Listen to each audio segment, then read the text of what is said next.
오늘 주시는 하나님 말씀은 신명기 8장 2절로 3절입니다. 내 하나님 여호와께서 이 40년 동안에 내게 광야길을 걷게 하신 것을 기억하라. 이는 너를 낮추시며 너를 시험하사 내 마음이 어떠한지 그 명령을 지키는지 지키지 않는지 알려 하심이라. 너를 낮추시며 너를 줄이게 하시며 또 너도 알지 못하며 내 조상들도 알지 못하던 만나를 내게 먹이신 것은 사람이 떡으로만 사는 것이 아니요 여호와의 입에서 나오는 모든 말씀으로 사는 줄을 내가 알게 하려 하심이니라. 아멘. 어제 문득 제 책상 위에 있는 달력을 보았습니다. 벌써 12월 그리고 중순이 지나가고 있더라고요. 12월이 오기까지는 1, 2, 3, 4, 5, 6, 7, 8, 9, 10, 11 한 해가 다 지나간 건데 벌써 이렇게 2019년도 끝이 다 되었구나 하는 마음이 들면서 여러 생각이 났습니다. 우리 사랑하는 성도님들은 어떻게 12월이 오기까지 사셨나요? 아마 지난 한 해를 또 돌아보면 순간순간 정말 광야 같은 쉽지 않은 순간들이 많으셨을 것입니다. 어제 이제 좀 일찍 제 사무실에 나와서 말씀을 준비하는데 토요일 오전은 잘 집중이 안 돼요. 왜냐하면 금요일 날 밤 늦게까지 집회를 섬기고 그리고 토요일 아침이면 좀 피곤도 하고 마음도 이렇게 안정이 잘 되지 않는 것을 자주 경험하거든요. 이제 지난 주간에는 주일 말씀 준비를 많이 못해서 좀 일찍 나와서 준비하려고 했는데 마음이 안 잡히는 거예요. 탄식이 나왔습니다. 주님, 오늘 하루 고생하겠네요. 오후에 또 이런 모임도 있고 또 저녁에는 젊은이 교회 리더 모임도 있는데 막 한숨이 나오더라고요. 그렇게 제가 엎드려서 제 사무실 그 무릎 꿇는 곳에서 엎드려서 그렇게 괴로워하는데 문득 제 마음에 그러한 성령님의 어떤 조용한 음성이 들리는 것 같았어요. 염려하지 마라. 지나온 한 해도 내가 너를 도와서 설교를 한 거잖아. 이 깨달음을 주시는데 진짜 지나온 한 해가 이렇게 순식간에 제 마음에 지나갔어요. 그렇지, 그때 수요일에, 그렇지, 그때 금요일에, 또 주일에 나는 무슨 말씀을 전할지를 몰라 답답해하고 있을 때마다 그렇지, 나에게로부터 나온 게 아니라 하나님이 그때마다 또 말씀 열어주시고 또 지혜 주시고 또 성령의 은혜 주셔서 그래서 한 해를 지나온 게 아닌가. 지난 한 해 나의 힘이 아니라 주님의 은혜로 왔다면 그래, 오늘도 나는 막막하지만 하나님께서 도와주실 거야. 그렇게 믿음을 가지니까 힘이 나더라고요. 그래서 다시 이제 말씀을 준비해 나갔는데 감사하게 이제 오늘 광야에 대한 말씀을 하나님께서 잘 준비케 해 주셨습니다. 그래요. 주님이 제 안에 감동 주신 그 감동이 맞습니다. 지난 한 해 어떻게 살았을까 생각을 해보면 나의 힘만으로 산 게 아니라 내 지혜로만 산 게 아니라 하나님이 함께 하시고 도와주셨기 때문에 여기까지 왔습니다. 그래서 우리는 늘 믿으셔야 돼요. 하나님이 함께하고 계시는 것을. 그러나 참 우리의 믿음이 얼마나 작은지 이게 좀 답답해지면 어려워지면 이게 주님을 바라보고 나를 도와주셨던 하나님의 은혜를 신뢰하는 게 아니라 이게 자꾸 낙심하고 또 환경을 바라보면서 힘들어하고 두려워하는 게 우리의 연약한 모습입니다. 그때마다 우리 주님께서는 두려워하지 마, 염려하지 마, 너와 함께해, 내가 너를 돕고 있어, 그렇게 주님께서 우리에게 말씀하십니다. 여러분,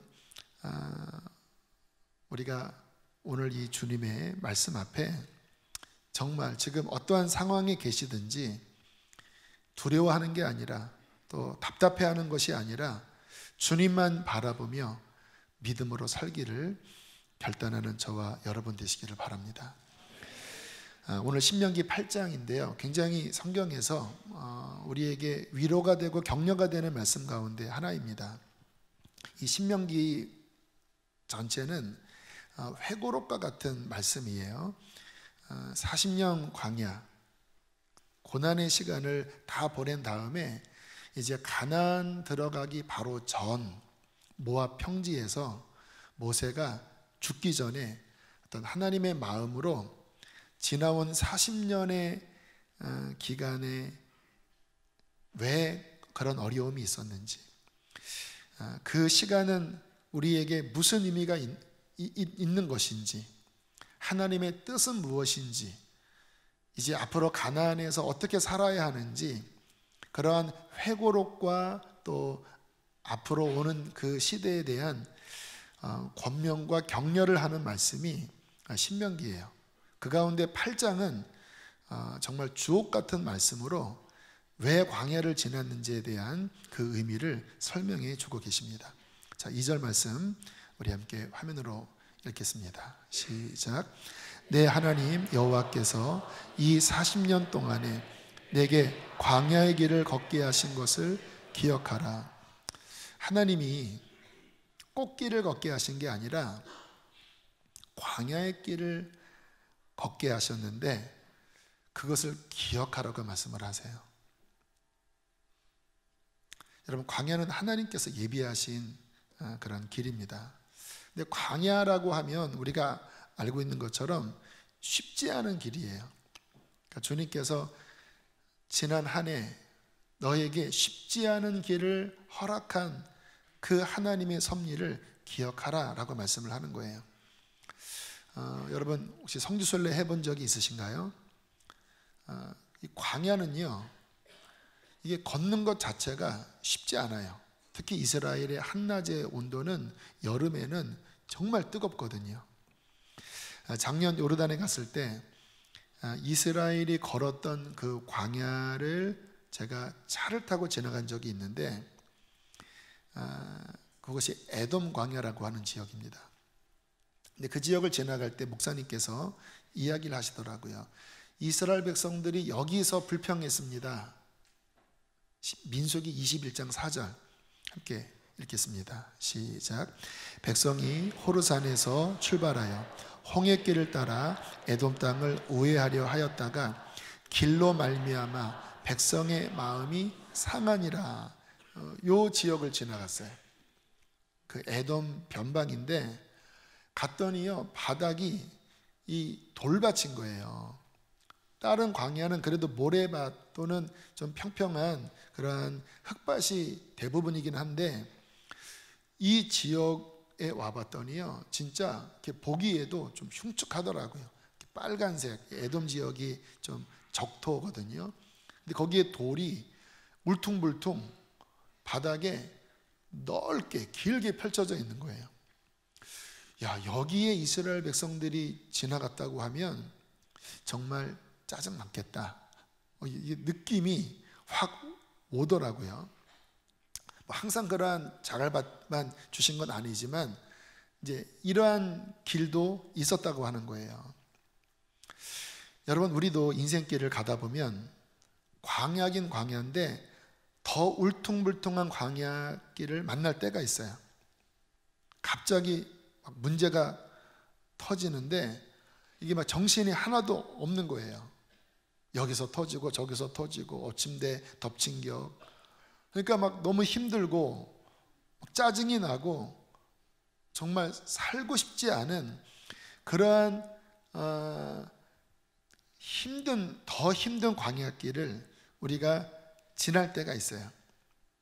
아마 이 말씀 듣고 지난 한 해를 돌이켜보면 그때였지, 그때가 에돔 광야였지라는 느낌을 받을 때가 있을 것입니다. 그러니까 이 광야 자체는 쉬운 길이 아니에요. 하나님이 그러한 길로 이끄셨다고 하는 것이죠. 또 광야는 어떠한 문제가 있습니까? 부족한 게 너무 많아요. 뭐 다 부족하죠. 뭐 물이 있습니까? 뭐 음식이 풍성합니까? 뭐 화장실이 제대로 있겠습니까? 정말 그냥 허벌판이에요. 그 광야를 300만 명이나 되는 이스라엘이 40년 동안 지냈다고 하는 거는, 이거는 정말 그 자체가 기적이고, 이스라엘 백성들은 40년 동안 광야에서 혹독한 시련을 보낸 거예요. 오늘 본문은 이렇게 말씀하고 있습니다. 너를 낮추시며 너를 시험하사. 이 광야는 낮아지는 곳이고 시험받는 곳이에요. 왜 하나님께서 그 사랑하는 백성들을 이 광야에서 낮아지게 하시고 시험받게 하셨을까요? 능력이 없어서 그러실까요? 하나님이 실수하신 것일까요? 저도 하나님 섬기다 보면 때로는 하나님이 실수하신 것 같은 그런 환경을 만날 때가 저도 있었습니다. 이게 뭐야 지금? 분명히 하나님이 가라고 해서 왔는데 이게 지금 뭐야? 왜 이런 일이 생기지? 하나님, 제가 잘못 음성 들었나요? 하나님 실수하신 건가요? 뭐 하나님은 실수를 안 하시지만 상황이 갑자기 그렇게 힘드니까 그러한 원망과 불평과 의심이 들 때가 있더라고요. 근데 광야가 바로 그런 곳이라는 거예요. 낮추시는 곳, 시험하시는 곳. 신명기 8장 2절 함께 읽겠습니다. 시작. 이는 너를 낮추시며 너를 시험하사 내 마음이 어떠한지 그 명령을 지키는지 지키지 않는지 알려 하심이라. 그렇게 낮추고 시험하사 너의 마음이 어떠한지를 드러내는 곳이라는 거예요.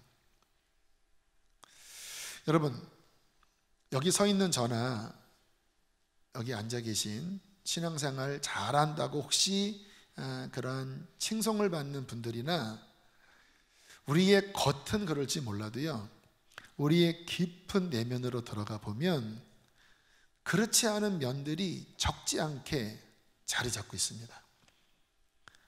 불순물들도 있고요, 연약한 부분도 있고요, 깨어진 부분도 있어요.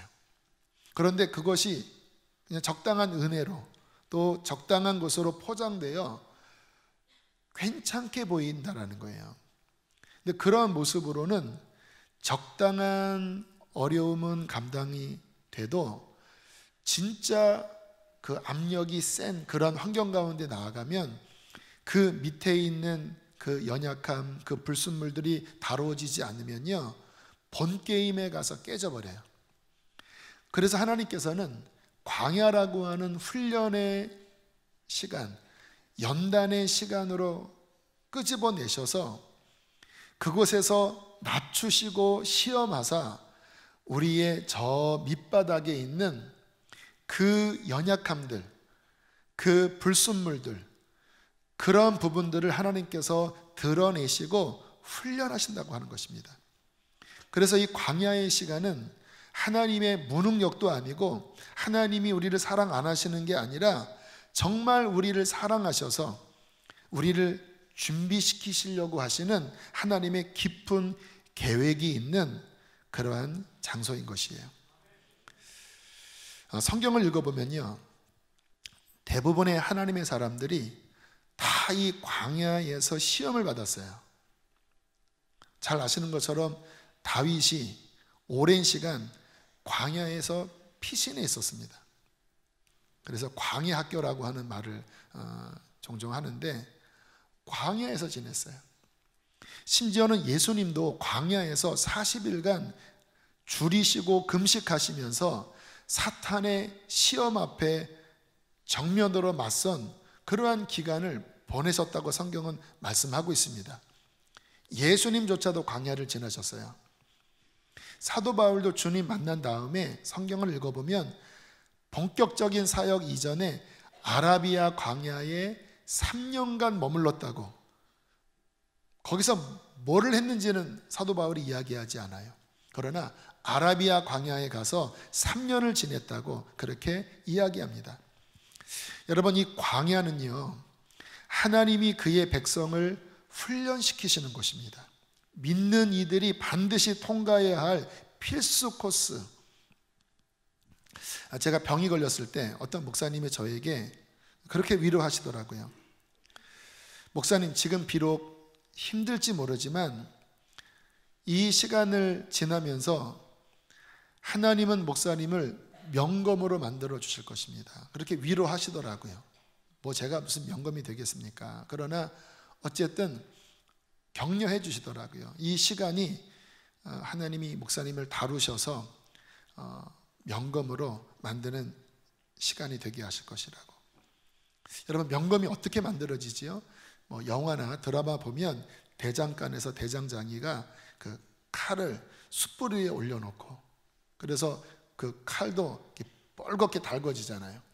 그리고 큰 망치로 그냥 쩡그렁 치면 막 불똥이 튀기고, 그리고 다시 물에 들어가서 식힌 다음에 다시 막 두들기는 그런 시간을 갖잖아요.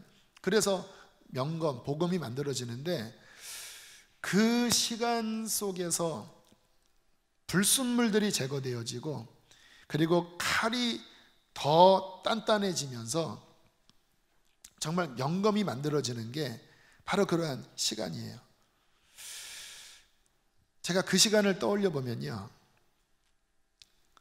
정말 하나님이 저를 깊은 곳까지 다루는 시간이었습니다. 수술하는 시간이었던 것 같아요. 영적으로 되게 우울하기도 했고 또 혼란스럽기도 했지만, 지나고 난 다음에 깨닫는 거는 그냥 평범한 환경에서는 다룰 수 없었던, 적당한 문제 속에서는 다룰 수 없었던 제 내면 깊은 곳까지 하나님의 손길이 미친 그러한 시간이었구나 하는 생각이 들어서 지금은 그 시간들이 참 감사한 마음이 듭니다. 여러분, 광야는 하나님의 백성에게 꼭 필요한 시간입니다. 하나님은 그의 백성에게 광야를 허락하셔요. 자, 그런데 광야는 그렇게 힘들기만 한 곳은 아니라고 또 성경은 말씀을 하고 계십니다. 우리 3절 4절 함께 읽겠습니다. 시작. 너를 낮추시며 너를 줄이게 하시며 또 너도 알지 못하며 내 조상들도 알지 못하던 만나를 내게 먹이신 것은 사람이 떡으로만 사는 것이 아니요 여호와의 입에서 나오는 모든 말씀으로 사는 줄을 내가 알게 하려 하심이니라. 이 40년 동안에 내 의복이 헤어지지 아니하였고 내 발이 부르트지 아니하였느니라. 광야는 힘들고 없는 것들이 너무 많지만 있는 게 있어요. 광야에서만 주시는 하나님의 특별한 만나가 있습니다.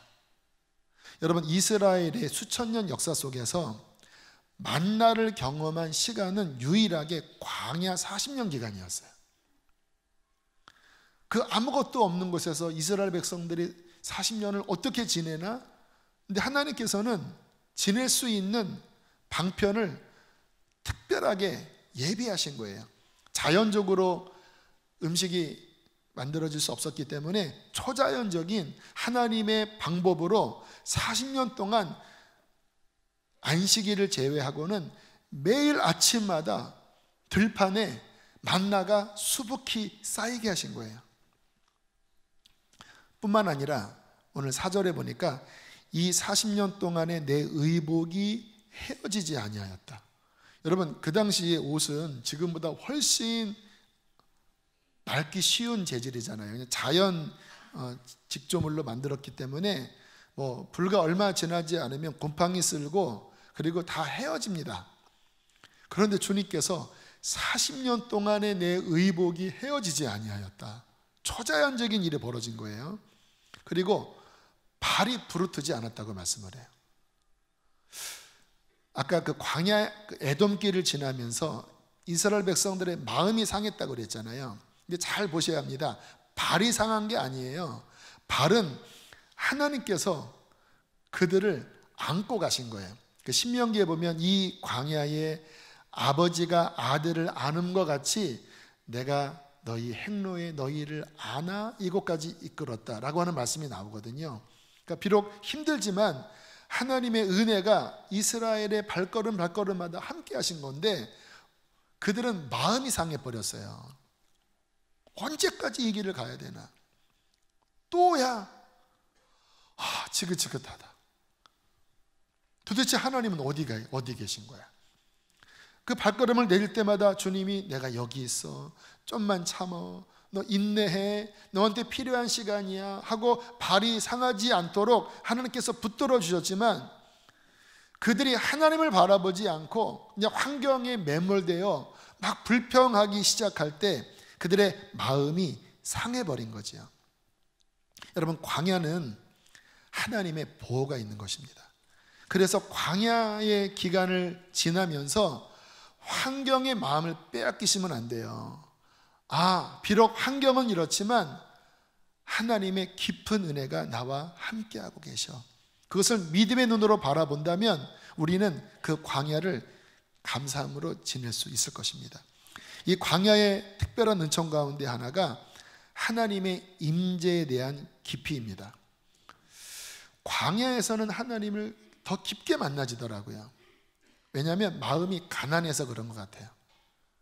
여러분, 사람이 편안할 때에 하나님을 만나는 것과 힘들 때 하나님 만나는 것에 이 진한 농도가 다른 거 아시죠?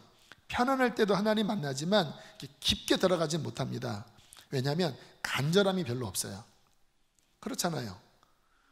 다 편안하게 돌아가고 내가 생각하는 대로 움직인다고 하면 사람은 굳이 영적인 갈급함을 갖지 않아요.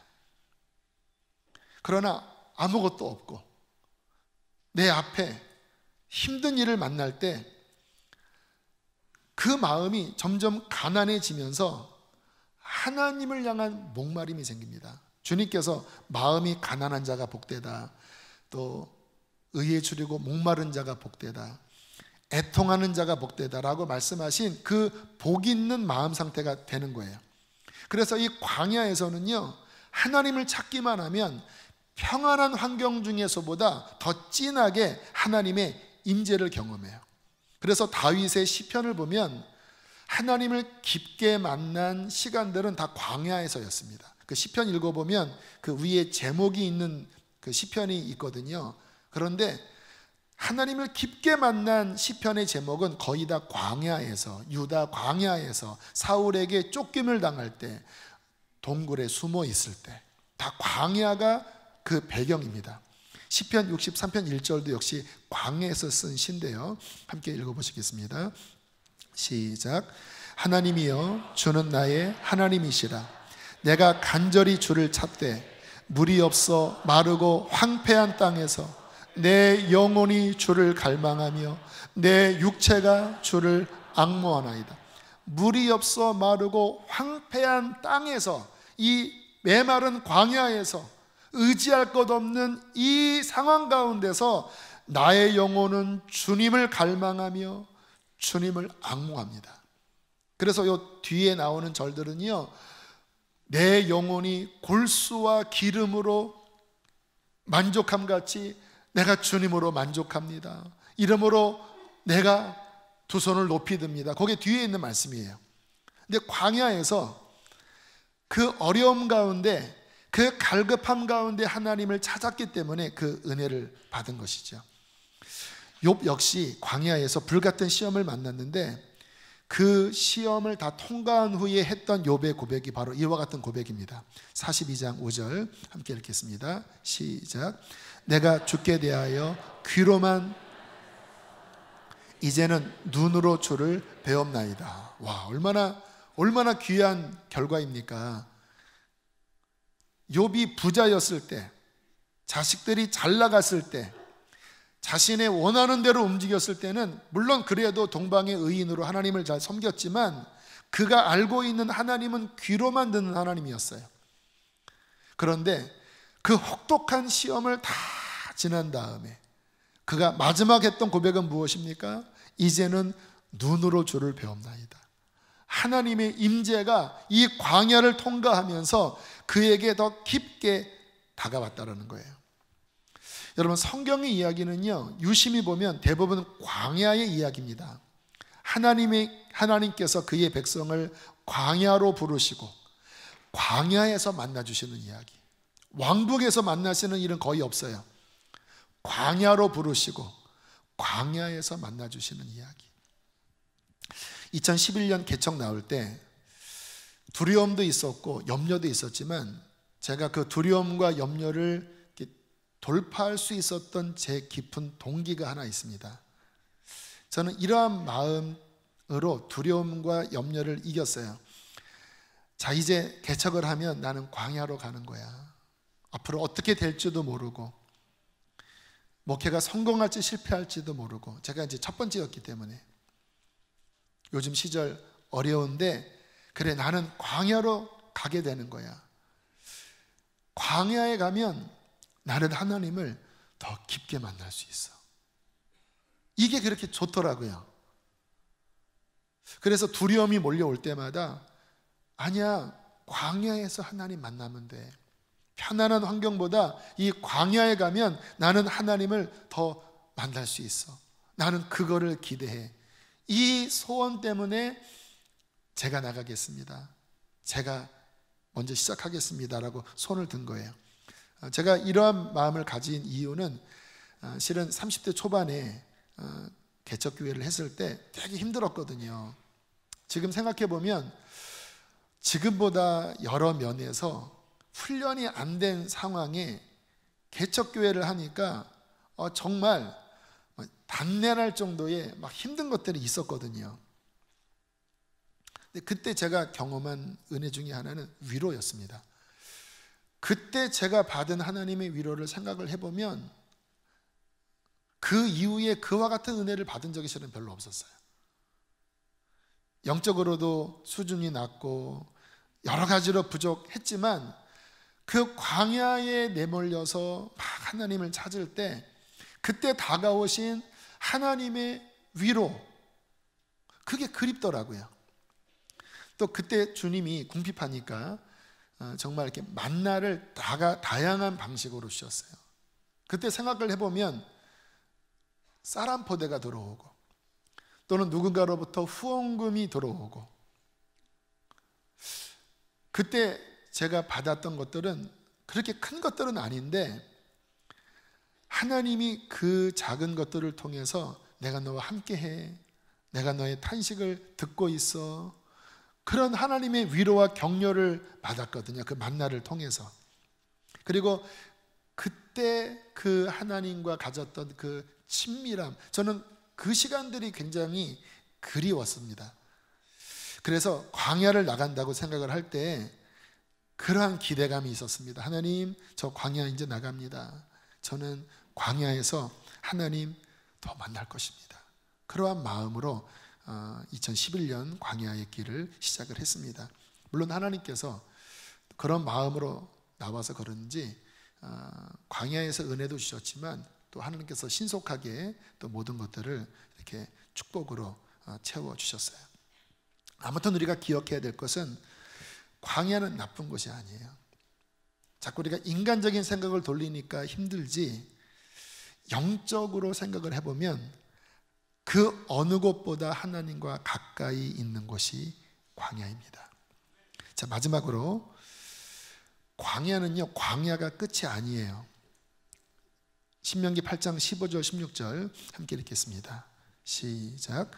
너를 인도하여 그 광대하고 위험한 광야, 곧 불뱀과 전갈이 있고 물이 없는 간조한 땅을 지나게 하셨으며, 또 너를 위하여 단단한 반석에서 물을 내셨으니 내 조상들도 알지 못하던 만나를 광야에서 내게 먹이셨나니, 이는 다 너를 낮추시며 너를 시험하사 마침내 내게 복을 주려 하심이었느니라. 할렐루야. 하나님의 본심이 느껴지시나요? 하나님이 무능력해서 광야를 주시는 것도 아니고, 사랑 안에서 연단을 주시는 게 아니라 그릇을 만드시는 만드시는 과정이라는 거예요. 아까 검에 대한 이야기도 했는데 하나님은 우리에게 복을 주시기를 원하세요. 그분의 권위를 주기를 원하세요. 왜냐하면 이 땅 가운데서 그 하나님의 선한 영향력을 미쳐야 되거든요. 그러려면 그러한 것들이 있어야 되잖아요. 그런데 문제는 그릇이 준비되지 않으면 하나님께서 어떠한 물질의 복을 주시든 영적인 권위를 주시든 그의 위치를 높여주시든 그릇이 준비되어 있지 않으면 그 복이 화가 되는 경우가 많아요. 성경에 많은 사람들이 그릇이 준비되지 않은 채 그 복을 받았다가 권능을 받았다가 오히려 그것이 그 인생을 파탄시키는 결과를 초래한 일이 많잖아요. 성경만이 아니라 실은 많은 우리 주변의 이야기들을 통해서 물질의 복을 받았는데 교회도 안 나오는 사람이 있고, 건강의 복을 받았는데 그 건강한 몸뚱이로 죄를 짓는 사람이 있고, 신령한 능력을 받은 종이 되었는데 나중에는 변질되어 이상하게 되는 그런 일들이 얼마나 많습니까? 하나님께서는 우리에게 그러한 복과 권위를 주기를 원하시지만 그릇이 준비되지 않으면 담아낼 수 없기 때문에 하나님은 사랑하는 자, 정말 쓰기를 원하는 자, 그의 영광을 나타낼 자들은 반드시 불과 물을 통과시키셔서 광야의 그 연단의 시간을 통과시키셔서 그 그릇을 온전하게 준비시키시고 마침내 복을 주기를 원하시는 거예요. 그래서 우리의 삶의 여정은요, 저 같은 경우에는 사이클이 광야의 시간이 있으면 그 다음에는 꼭 회복과 더 높은 권위와 하나님의 복의 시간이 있고요. 그 다음에 또 이제 나는 좀 잘 할 수 있나 보다 하고 좀 마음이 교만해지면요, 그 다음은 어김없이 곤두박질 쳐서 정말 막 죽을 것 같은 그러한 사경을 헤매게 하시면서 저를 다시 한번 다루시고, 너 교만하면 안 돼, 너 진짜 내가 이런 것들을 주더라도 너는 감당할 수 있는 그릇인 거 맞아? 혹독하게 다루시면서 그 기간에 불순물들을 빼시고, 그리고 단련이 되시면 또 그 다음 높이시고, 그렇게 하나님께서 항상 인도하시더라고요. 그러니까 광야를 만날 때 여러분들은 그 뒤를 보셔야 돼요. 뭔가 하나님께서 귀한 것을 주시려고 지금 나를 다루시는 거구나. 그래서 이 준비하는 시간에 잘 준비되면, 다시 말하면 광야 학교를 잘 우등생으로 졸업하면 이제 그 다음 하나님이 주시는 가나안이 확 펼쳐지는 거고요. 그러나 이 광야를 지날 때 그릇이 준비가 안 되면 가나안을 못 주시죠. 왜요? 가나안은 저주가 돼버리니까. 그래서 이 광야를 지날 때 잘 통과하셔야 돼요.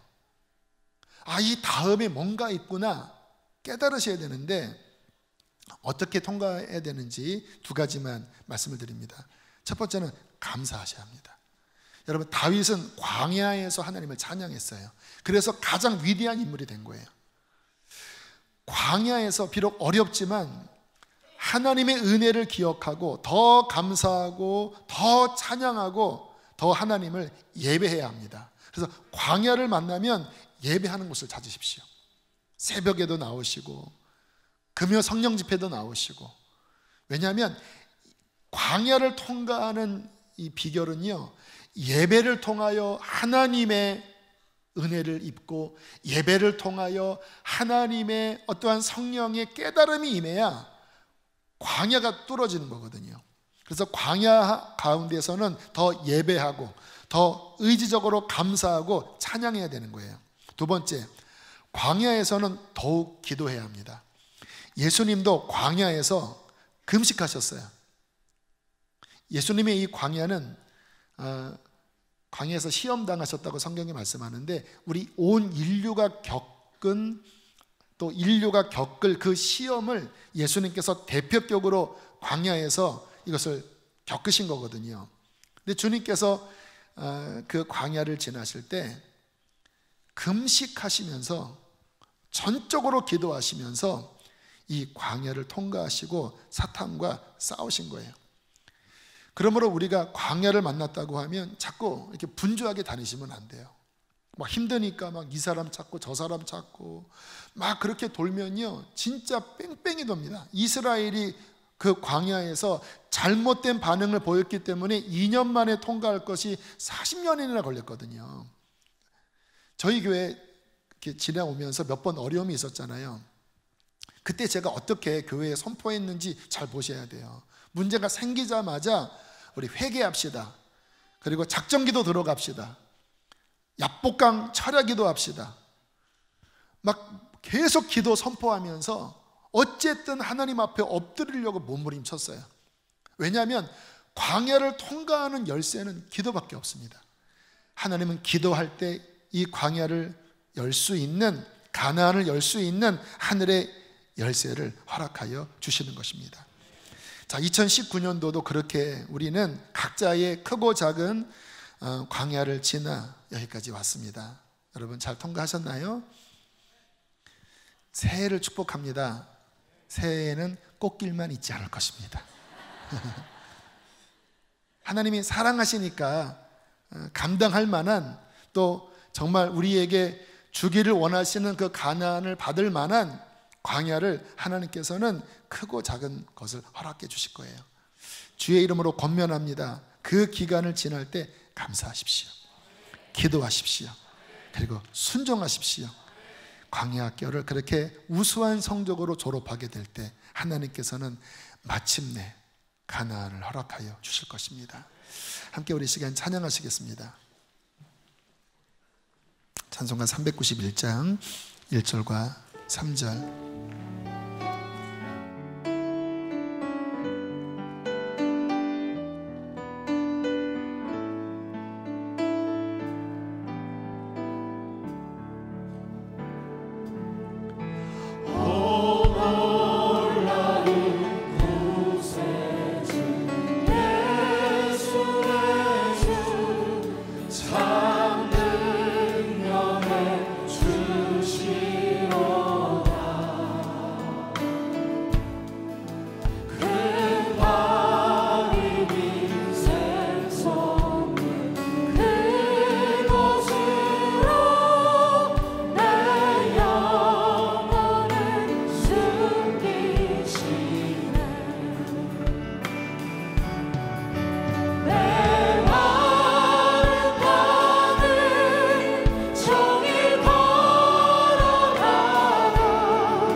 못할 은혜로 채우시니 증량 못할 은혜로 채우시며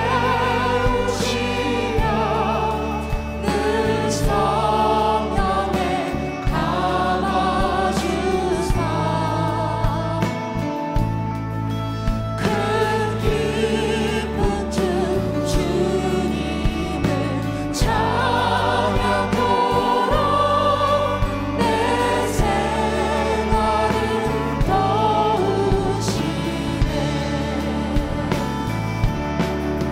메마른 밤을 종일 걸어가도 약림없이 우리 주님의 손을 꼭 붙잡고 걸어갑시다.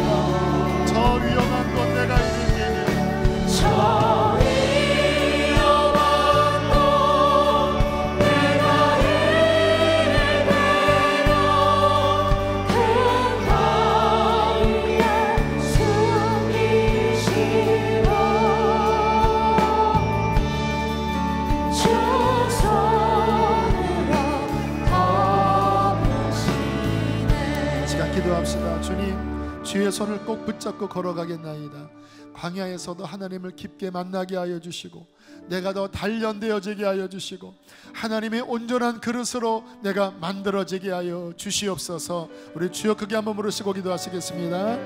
주여, 할렐루야. 살아계신 하나님 아버지, 할렐루야. 두려워하지 말라. 내가 너와 함께함이라. 놀라지 말라. 나는 너의 하나님이니 내가 너를 굳세게 하리라. 내가 너를 도와주리라. 나의 의로 노른 손으로 너를 붙들어주리라. 오 하나님 아버지, 주님 어떤 가운데서 낙심하지 않게 하여 주시고 의심하지 않게 하여 주시고 하나님을 신뢰하게 하여 주시옵소서. 하나님을 신뢰하게 하여 주시옵소서. 주여,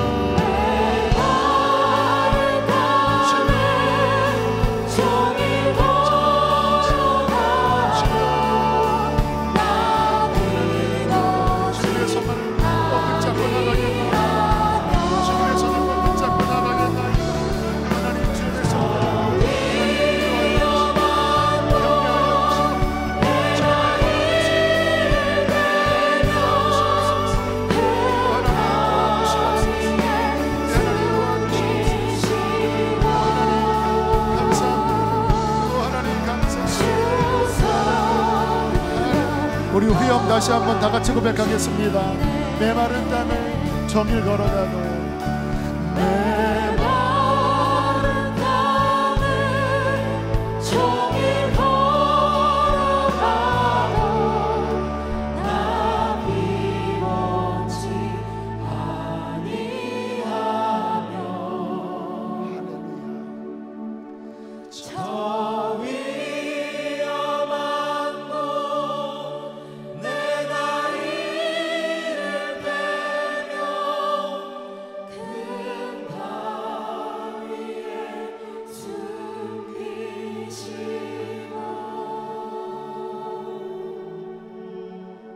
주 손으로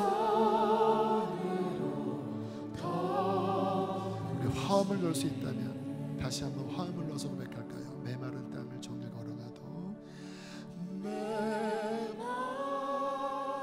땅을 종일 걸어가도 나 비먹지 아니하며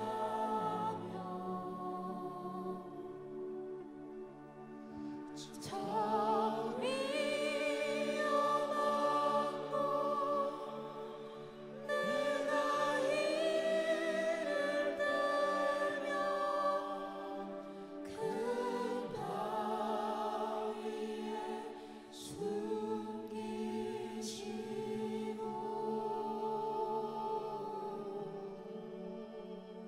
주